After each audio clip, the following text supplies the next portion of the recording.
Welcome to Good Evening KU Sports. I'm Jaden Hill, your host for all things in the sports world. Today I am here with these lovely ladies to discuss women in sports. So we have a couple of guiding questions, but this will mostly just be a conversation where we kind of just discuss our experiences, what we've learned, and all that fun stuff. So first off, who is a female athlete that inspires you and why? I'll start with you, Emma. Absolutely. This was an easy one for me. Camila Cardoso. She is top of her game right now in women's basketball. She just led South Carolina to the championship this year and is making strides nonetheless on and off the court. Her story, for people who don't know, is insane. She was actually not from the States. She was born in Monte Carlos, Brazil, came to America to pursue basketball, had to leave her entire family behind, and when she came to the States, she didn't speak any English whatsoever.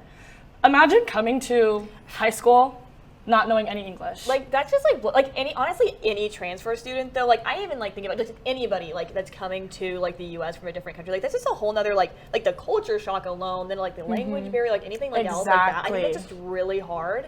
And so anyone who is able to make that transition and then be really successful is just really amazing. Yeah, to not only be good but to be great. And that is Camila. Yeah. To sum it up. So when she started, she went to Syracuse first after getting offers from UConn. She turned it down. South Carolina turned it down. As she should. Played there. Was amazing on the team. Decided Dawn Staley was a better coaching fit for her. Transitioned to South Carolina. The impact on the court, it's insane.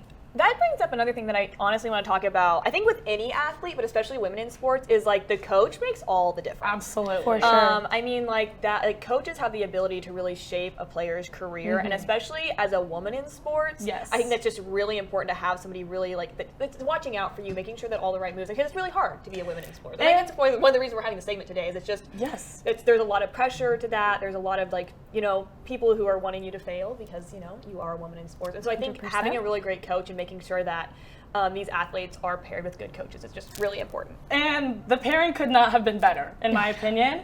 For sure. Dawn Staley not only is, I think she's one of the most decorative coaches in the NCAA on the women's side. She flew Camila out for the SEC championship this year.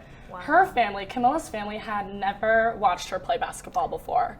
Wow. She moved from Brazil to the States at 15, had never seen 15 her is crazy. play. Sorry, I was thinking about how I was at 15. I was definitely not able to make a transition like that. I was not meeting as many people at 15 as Camila was. Oh my gosh, no. Knock it out for that. Her parents were able to come to the United States to watch her win the SEC championship this year. That's just so amazing. really cool. And I was researching, and Camila said that was absolutely her favorite part of her entire collegiate basketball career, and I completely understand. So That's so amazing. is, and obviously just got drafted to the Chicago Sky, number 3 pick. She deserves nothing but the best, and she's certainly going to get it. Yeah. So she's my pick for most inspirational women in sports. Very nice. Perfect. So I can go next. Yeah, go ahead. And I'm going to choose FloJo. So I don't know if you guys Good know one. FloJo. Track and field. Yes. So Florence Joyner, FloJo, she was a American Olympic athlete on the track and field team, mostly known for her 100-meter dash. She competed in, I believe, 2 or 3 of the Olympics, but her 1988 performance is her most notable. That's when she set the record that still stands today. Oh my gosh. Which is amazing. But she's also, something that I think is really interesting about her, she actually battled asthma. Really? So as a runner, she actually had a lot of different health issues and asthma, and she actually ended up dying from another birth defect and having an issue in her sleep. And so she actually had a lot of different disabilities, if you will, within sports and overcame those, which I think is just really amazing. And especially to have asthma as a runner. I already see the little girls reading stories about her with health issues. Yeah. Wanting to pursue a career in Yeah. sports, thinking that it's impossible. And also a woman of color. I mean, not only is she's representing, up in the bars. disabilities for so many, but also a woman of color. And I mean, again, that was the 1988 Olympics. I mean, we're not talking present day where there's a lot of representation. I mean, or a lot more. And she was also very eclectic. I think that's another thing that I think is really interesting about her. I think it's really cool. I think it's a big piece of her as an athlete and also just as an icon for women in general. Is she completely embraced her femininity. femininity. I mean, she always had like long nails. She always like did her hair, but love she had her that. makeup done. And that was huge at that time. I mean, that was That's not something coming that back. Yeah. I mean, like now, I mean, athletes, you can see more of that. But at the time, she was like known as being eclectic, as being very different, and like. And I just think it was so cool that she represents so many people that weren't represented at the time, still aren't represented. I mean, as much as they should be. 100%. But also is just truly herself and really embraced her as a woman and an athlete. And I think that's an important thing, is I think sometimes as an athlete, you're kind of put into this like male-dominated world. And so you 100%. kind of lose your femininity. And I think it's really cool that she kept that. And I think that's really inspirational for all women in sports. And obviously, she's a huge inspiration to me, too. Yeah. Great Yeah. pick. That was a Jaden. very great answer. Caroline, who's your woman? What do you got? For me, I have Miss Simone Biles. Yes, I'm talking shocker. about her later in the show. I was going to say, yeah. Absolutely. Yeah, so I think, I mean, all around, she's an inspiration. Like, she is just incredible in her field. We know her background, like, huge name. Yeah. I think what I really love about her and what inspired me the most, I think, is her advocacy for mental health. That's something that was not really talked about much before the 2020 Olympics. never. And That's a great point. I really loved that from her. Well, I was So, going to yeah. say, Simone Biles was one of the first big women names that I Yes. remember growing up. Like, she She was was the like- first woman that I knew everyone knew. I mean, everyone knew about her. I'm comparing Simone Biles, and I know Caitlin Clark just is now becoming a Yeah. professional athlete, as Simone is an Olympic athlete, but she was like pre-Caitlin Clark. Yeah, Simone for was the woman sure. that everyone knew of in women's sports. Everyone was watching. She was generating so much revenue, so Yeah. many views. Her time, huge. and especially in 2016 when she really came out in the Rio Olympics, that was what set women's sports. I was going to say, she really made a 100%. big leap. Like, not Yes. really like she was in gymnastics, but like, that was just like a huge point, I think, in women's sport of just like, and that's where we see like these icons like Caitlin Clark coming Exactly. along. She really made the way. for She that. really did. Yeah. She owns the most world medals in U.S. history with 25, and the Insane. most world championship gold medals by any female gymnast with 19. She also was awarded the Presidential Medal of Freedom She in was. 2022. She was. So, Very cool. Yeah. Well, also, so just have a question. What is your guys' favorite sports memory? Just real quick. Real fast. My favorite sports memory literally was when Simone Biles talked about her mental health and had to take a step back from the Paris Olympics, or Tokyo Olympics. Tokyo, you got it. And that was honestly my favorite, just seeing Yeah. her. Yeah. Caroline? 2016 Cubs World Series, done deal. I was going to say, mine has to be Royals World Series. I watched it with my grandpa and my brother. My grandpa actually isn't a Royals fan. He was like really mad about it, which made it even more fun. But my family is big Royal fans.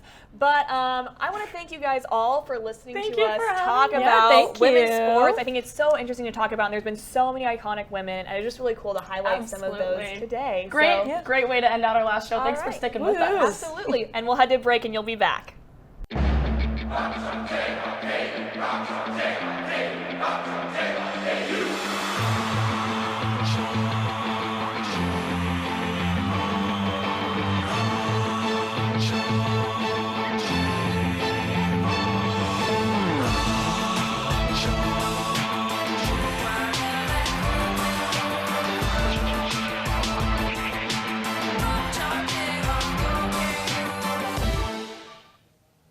Welcome back, Jayhawks. Well, wasn't that a lovely segment? Well, this one should be no other different. In fact, this one is a pretty big one. This is the championship quiz. All right, we got two contestants. We're just about to meet them, but you know them. You've seen them time and time before. They are both undefeated, but this is for all the marbles. This is for all the beans and Jack and his beanstalk. This is for the whole tamale. So let's go and meet them. Who do we got? I'm Chanu. Yeah. Let me show you this time. Oh, Jackson Bezdek. Here to lose, probably. John is whack. All right, guys. Well, hey, let's have a fair game, clean game. Definitely fair. Yeah, sure. Definitely All clean. right, and let's get right into question one.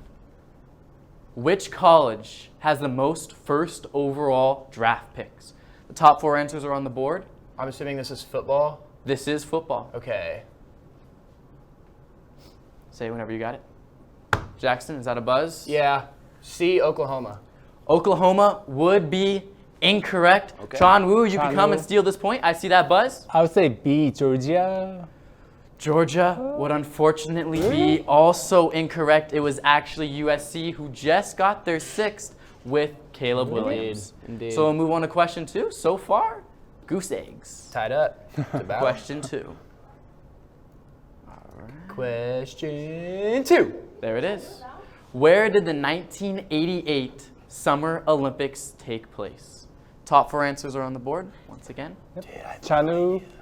Chanu, you got that one? Yeah, thank you for the second quiz. I would say C, Seoul. Yeah. Yep. See, Seoul would be correct. It was Seoul. That was the 1988 Summer Olympics. On the board, 1-0. I'm getting crushed. Feeling happy? Feeling good? Yep. Feeling good? All right. Let's move on to question terrible. 3 then. Good Things answer, takes a John. little slow, but Let's go. it's all good. Question 3. Boom. There we go. Which team took down UCLA, ending their 7 consecutive national championship wins in college You basketball? get it? Dude, I don't know. I'm going to guess, though. All right, Jackson, you got a guess? Marquette. Marquette would be incorrect. I know it. Dang it. Chanu, you could come and steal Dang it. and take this point and go up an early 2-0. I believe Kansas. Shit. Kansas Jayhawk. You know, we're all repping the KU. We all go to KU. Unfortunately, it's not KU. KU. It is going to actually be NC State D. who took down. I knew it. Didn't knew guess it. I know. That's Didn't guess it. It's still disappointing. 1-0. It's still an early Disappointment. game. Hey, That's true. it's still an We early need to game. get some distance here, Charlie. Right. I'm going to come back. Let's move on to question 4. When was the last Olympics in which the United States did not take home the gold in basketball? Tyler, I mean, Jackson, I see that early finger. We're going to go 2004. They took home a bronze medal. Wow. Not only does he have the year, he also has the medal, and you would be And correct. Spain won it that year, if I'm not mistaken, the gold. Ooh, I actually That's why I believe. made Redeem Team. All right. Redeem Team 2008, Kobe. Right. Yes. There you go. You guys are helping each other out over there. Kobe Just let you Bryant. guys know, you Redeem guys can't. team. You know, you guys both can't win. There can only be one winner. Just to let you know. All right, but without further ado, let's move on to question 5, tied 1-1. How many quarterbacks were taken in the first round of the NFL draft this year? Sean Wu? Chanu. I see that early buzz. I would say D6 quarterbacks. 6. You could tell by Jackson's expression. 6 it's correct. is It's correct. correct. All right. They did take 6, and they were in the top 13 picks. I was going to say, it was quick was 6, quick. too. It Quickest was- of it all was a- time, I believe. Yeah, I mean, there were some shaky ones, don't get me wrong. But it was a quick 6. So let's move on to, speaking of 6, question number 6. Man, look at that. All right. Which basketball team swept their opponent and has already moved on to the second round? Yep, I see that finger, Jackson. The Minnesota Timberwolves. See, Yep, swept the the Phoenix Minnes- Suns. Well, there you go. We are now tied 2-2. The Minnesota Timberwolves did sweep the Phoenix Suns. As you could tell on the board. Well, yeah, there it is. Hey, it's a little delayed. It keeps the spunk. But let's move on. You guys know this one. Oh, man. Everyone knows this. And we're tied. This is You're beautiful. tied, yeah. I couldn't have. This is shaked how we drew it I up, couldn't have shake honestly. this up. Let's hear it. What you guys something to say? You nervous? You something? I'm good. I'm good. Calm, cool. I live for collected? the bonus questions, but so does Chan Wu, unfortunately. Yeah, you guys So, here both we thrive go. on this bonus. All right. All right. You ready? Well, without Yep. further ado, let's go it. straight in to the bonus question for the whole enchilada. Which WNBA star announced her retirement after 16 years in the league? You get it? You got the I answer? I know it. I You know better- it too. Chan Wu, but I'm like 4 seconds. You got Well, it. You got it. Chanu. Yeah. I'm Chanu? pretty sure, yeah. I know A, Parker, yeah. Candace Parker Yeah, Candace would be Parker. correct. After a long 16 years, she has announced Beautiful her career. retirement and Sean Wu will be thanking her tonight Thank as you for he giving me a chance. won the league. Jackson, it looks like you maybe had a shot, but Sean Wu came in. Yeah. and I wasn't slipped out. fast enough, honestly, but I couldn't lose to a Right. better opponent. Uh-huh. I'm very proud to lose to my friend here, and it was a lot of fun. We had a Yeah. good time. Right, I think so. Sean Wu, what are you gonna do tonight to celebrate this great victory? Whatever I can, yeah. All right. Well, thank you. As you can tell, that was the correct answer. It has been a lovely time hosting this game show, and we'll see you again hopefully next season. Well, after the break. Hey guys, I'm Josh Rubin, and on this beautiful day, we're right outside Watson Library, and we're going to ask some people about NBA questions. If you could pick one NBA player to star in a rom-com, who would it be? Shaquille O'Neal. Probably, I'm going to go Giddy. Josh Giddy. Oh, Josh Giddey in a rom-com. That, Little raunchy rom-com. That is a raunchy rom-com. Probably LeBron. LeBron? You think LeBron would be a good actor? Maybe. He's a good flopper, so he might be a good actor. Christian Braun. Christian Braun. That's a good one. Christian, if you're watching. All right, perfect. CB, hopefully you're tuned in. Josh Giddey. Josh Giddey. That is crazy. What would that title be called? What do you think that'd be called? He averages 16 points. I don't know. I'm gonna go Christian Braun. Christian Braun. That's a popular one here at KU. I'm gonna say Luca. Luca? Yeah. Ooh, two good ones. Let's sign him up. Can be past or present. Past or present? I don't know. I think Michael Jordan would be funny. Michael Jordan would be a good one. That'd be a great one. LeBron James because he's corny as hell. LeBron in the rom-com would be crazy. Shaquille O'Neal. Shaquille O'Neal would be a good one. He would kill it. Jordan. Michael Jordan? Yeah, Michael Jordan. 6 rings and 6 women. That would be great. This week, there's been a lot going on in the sports world between hockey, baseball, basketball, and soccer. Here with all of that, Tyler Brewer is going to give us the top 5 plays of this week. What do you have for us, Tyler? Yeah, thank you, Jaden. There were so many amazing plays that don't always get talked about. So today, I want to go over my top 5 plays of the week. Let's get started with an honorable mention first from the NBA. It's the 76ers taking on the New York Knicks. The Sixers are looking to inbound the ball with just a few seconds left until it's stolen away by the Knicks. And after a few missed shots and the ball going everywhere, it's rebounded and passed to DiVincenzo, who splashes the 3 and even gets a double bang call from Mike Breen. The Knicks would go on to win the game and take a 2-game lead in the series.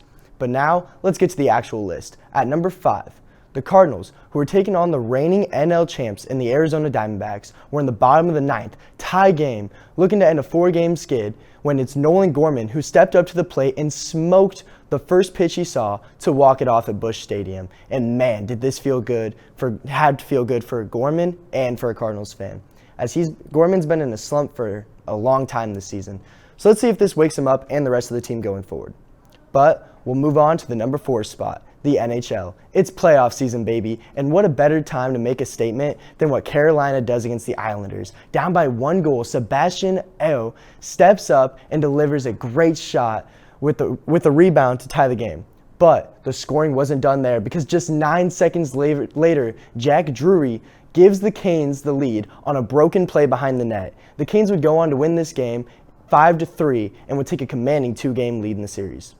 But let's go on to our number 3 spot. It's the Lakers, Game 2. Nuggets lead the series, but the Lakers have it tied late. At least, that was until Jamal Murray calls game while throwing up a beautiful fadeaway over AD. And despite what might have been the Lakers' best chance to steal a game, well, that's not true because they did get one, they fall short to the Nuggets and went down 2 games in the series. Moving forward to the number 2 spot, we have more playoff hockey. This time it's between the Colorado Avalanche and the Winnipeg Jets. Colorado's looking to break the tie, but no sir, as a great pad save comes from Hillebuck. And now the Jets have it in transition. Moving up the ice, while Velarde passed it up to Mark Scheifele, and he scored on the one-timer, one-handed through all that contact. Now listen, I don't know a lot about hockey, but if I were a coach, I'd be showing my team that clip on repeat. What a team play, and of course, what a finish by Scheifele. This is easily the second best play of the week, but it's not the best, because for that, we have to go overseas to Manchester City, taking on Brighton in the perkable header to give City the lead. I don't think it gets any better than this from the cross, but wow, this week has been one of the best weeks of highlights in recent memory. That's going to be all from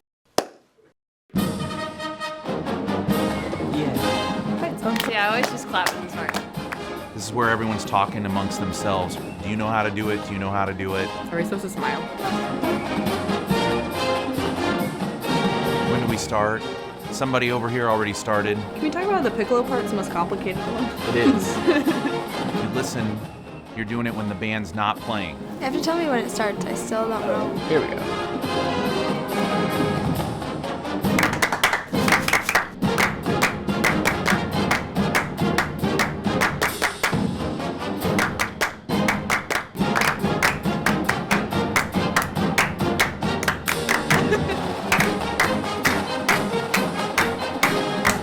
Just clapping now.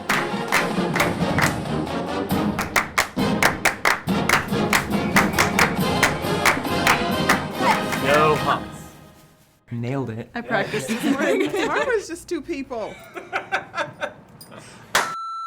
It has a right and a wrong way of doing it.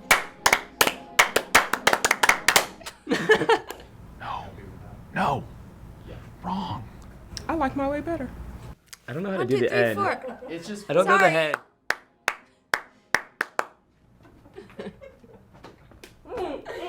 It's hard by yourself. Hello, everybody, and welcome back. I'm really excited to be doing a senior interview with Gus here today, and we're going to talk about his time at KU, what his future plans are. We have a lot in store, so please stay tuned. So, Gus, obviously you've been at the J School for 4 years now. I want to bring you all the way back to the beginning. Tell me about your first day at KU. Well, first of all, it's great to be on, and first of all the shows that we've had here these last 4 years, it's kind of wild to see the growth of the J School. I was just talking a few minutes ago with some people about the growth of the sports, show of the J School. It's been awesome. So, first year, 4 years ago, a lot of people may forget this. That was during COVID. It was during COVID, middle of the pandemic. So, I actually wasn't even sure if I was going to be here. I actually considered doing everything online back home because I'm from the East Coast, and I actually decided to come here. And Cal Butcher, great professor here and someone that has been a huge mentor to me over 4 years, really showed me the ropes about what it takes to be, a broadcaster at KU and also get behind the camera, get in front of the camera. And one of the first shows I ever did was, the first segment I did was a show like this. It was Good Morning KU Sports. And it was actually a segment about Gale Sayers passing away, unfortunately. Oh, wow. Yeah. So Gale Sayers, the Kansas Comet, one of the great Kansas football players of all time, passed away. And Cal was like, you can do a segment with this. And it was the first time I ever been in front of a camera like that. Wow. So, nicknamed the Kansas Comet, Sayers starred at KU from 1962 to 1964 and once scored a 99-yard touchdown against Nebraska. That was the first moment I ever had. From then on, we've just grown and grown and grown, and I've done probably almost feels like hundreds of shows, it feels like at this point. But it's been a lot of fun, and getting to, and the first day at KU was just meeting Cal and meeting different people like Jackson, like others who have really been, a focal point of the last 4 years.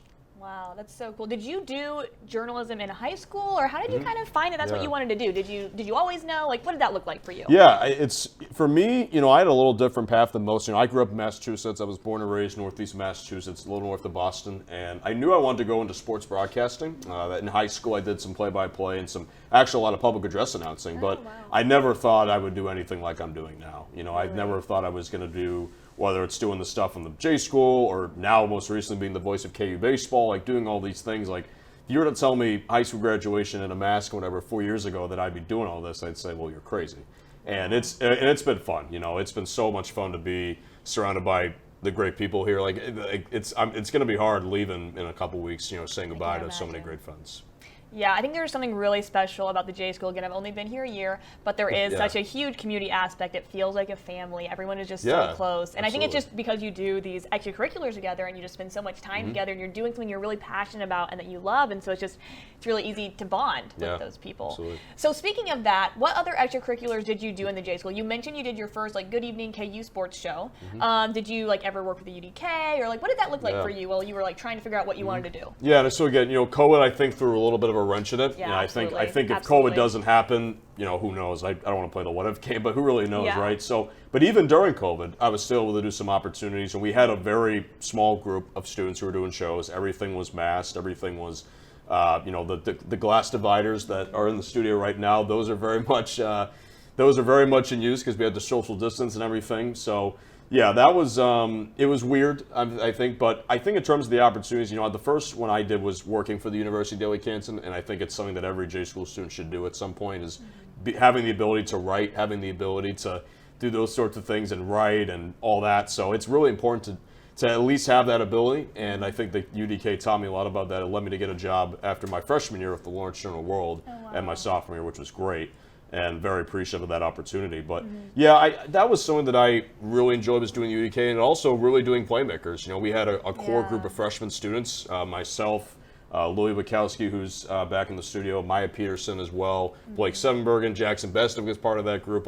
We had probably a core group of maybe 6 or 7 students, including myself, that we wanted to really make Playmakers a really good sports show. And now, I was at the last show just a few days ago, their last show of the semester, and it's I'm thinking, I told people, I was like, oh my God, it's unbelievable the growth of the show. It really is. And and to see that show now be at such a high level, it's unbelievable. And I'm just really thankful for that. And yeah, so that was probably the first memories I had, was doing shows like Playmakers and especially the Good Evening KU Sports one. It's been so cool listening to you seniors. I've luckily been able to get to know Jackson. I've got to know Lily. I've got to know, listening to you guys, like the things that you guys worked on have really grown. And I think that's one really amazing part of the KUJ school is you can get involved early and you start creating these things that just continue to grow past you, which is really amazing. A little nostalgic, maybe a little sad.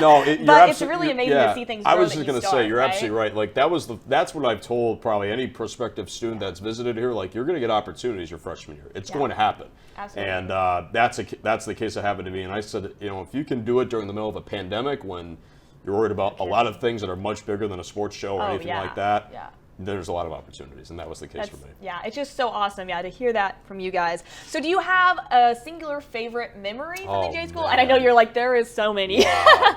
You're looking at me like that's crazy. That's a hard question. Well, I don't know. I would say probably one of the best memories that I had was one of the funnier moments that I had probably was, there was one time when the teleprompter went down as I was doing a live read, and the teleprompter went down, and basically had to ad-lib on the fly for a Playmaker show, and I had to do basically sort of ad-lib for a Playmaker show sort of thing, and everyone was like, "Because how did you do that?" And I was like, I just kind of thought it up in my head, and it's that's the ability about a journalist, about thinking on your feet. So that was certainly something that I enjoyed. But yeah, I would say one of the best moments is probably one of the last shows that I did. Just being with those group of people, people like Maya, Lily, who I've known for almost 4 years now. Like, we've built a great friendship on and off the air, and I think it's great to have those relationships that I know are going to last a lifetime. I know that we'll stay in touch as we all move in our future plans and all move out of Lawrence and. Or some of us are staying in Lawrence, some of us will work at KU and whatnot, but for those of us who are going to move on, and like myself, we'll always have those relationships. Yeah, I think relationships are just such a big part about college and all of this that makes this really, really special. I think makes the KUJ school really special, as we've talked about. And that's a perfect segue into my next question for you. So what are your future plans? What does this time at the J school, what has it prepared you for? Like, talk about that. Yeah, so for me, I'll be moving to Frederick, Maryland. I'll be the voice of the Frederick Keys, which is a team in the MLB Draft League. It's a semi-professional baseball league. Congratulations. Thank you very much. No, I finalized everything there last month in late March, and I'm very, very excited for the opportunity. I'll get to work there very soon. I'm actually going to probably leave Lawrence like maybe 2 days after graduation, and I'm off. Wow. So it will be surreal moving out to Maryland, moving back to the East Coast for the first time in 5 years, But I'm nervous, but I'm also excited, and but there's no doubt I'll be back in Lawrence to visit. I'm sure to visit sooner than later. But yeah, I'm looking forward to that. But the J School's taught me so much, that included, and I'm looking forward to using everything that I've learned at my time at KU to do that, to do that opportunity. So I'm excited. Absolutely. I mean, you seem more than qualified. I can't wait to see you. what you do, what Jackson does. I mean, all of you. It's really crazy. I feel like I've gotten so close to everybody within a year, and then everyone's leaving. And I mean, you guys are just so incredibly talented. It's been really awesome to learn from you guys. I mean, really. That's awesome. Thank you. And so lastly, I just want to say, what's your best piece of advice for whether it be a freshman coming in, whether it be to, let's just say, me, anybody in the J School, anybody at KU? Like, what's your advice? What advice do you have to give after 4 years? Wow, there's a lot I could say, but I think number one is never say no. They're going to get a lot of opportunities to do so many great things, and I would say never say no to an opportunity. Whether it's Cal or someone else giving you a chance to maybe go shoot a game. Like, one of the first things that I did was I shot a women's soccer game at Rock Chalk Park. That's the first thing that I did as well. There you go. So that was one of the first things I did. Had That's a camera, cool. had no idea what I was doing, but I shot it, and that was just experience. So. Yeah. Those are the opportunities that you don't want to say no to, because if you do those opportunities, that will lead the door to more. And that's something that I would say is just having the ability to do more of those opportunities and just enjoy it too. College, it's all about enjoying it. At the end of the day, this is all about getting you to the next level. For me, this was getting to a point where now I can start to look for full-time jobs and build my portfolio. But that's what it's all about. At the end of the day, that's what college, that's what the J School is all about, is getting you ready for the next step. And so never say no to opportunities is probably the most important thing. Awesome. Well, thank you so much for coming onto My this pleasure. show, Thank talking you. to us. It's been really great Yeah. hearing from you and all that you Yeah. have to offer. And I also just wanted, this is our last show, unfortunately, as many of you may or may not know. And I just want to thank everybody on the show. This has been such an amazing experience. I'm sure you guys have seen how much fun we have on the set. Huge shout out to Cal. He puts up with us, and I really cannot say enough about Cal. He's truly been so amazing from day one for me, for everyone, and he makes all the difference, and he's the reason that we have these shows. Next up, big thank you to Jackson. He's the producer of the show, back in the studio, and he has just made this so fun. We've learned so much. And it's just been really amazing, the community that we've built here on the set, in the studio. And he's worked really, really hard on and off just to make sure that we are able to produce this every week. Because it's not easy being a producer. You have to get on people. You have so many scripts to go through, rundowns to make. The things that producers do is just, you have no idea. So huge shout out to Jackson. Huge shout out to Cal. Huge shout out to the whole team. It's been great. We've had so much fun. And so unfortunately, that is the last thing that I had to say for this edition of Good Evening KU Sports. I know some of us will be back on shows next semester, so please keep an eye out. But that's all for today in the sports world, and rock chalk. We'll see you next fall.